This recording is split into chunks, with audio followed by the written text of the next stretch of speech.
sense of pride. Look at the positive side of the word hype, but when it's applied to a shoe, they're just sneakers, but they come from the halo, and so if you own them, there's a different sense of pride.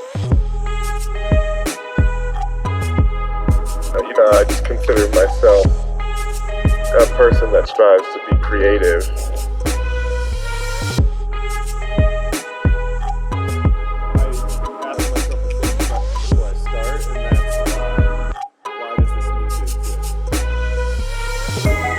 But, it's a particular voice that I communicate with. So if we can make that same thing with a chair,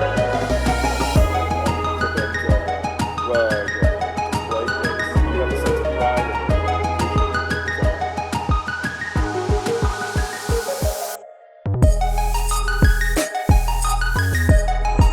I feel that the best use of my time is to sort of please me on ideas and share.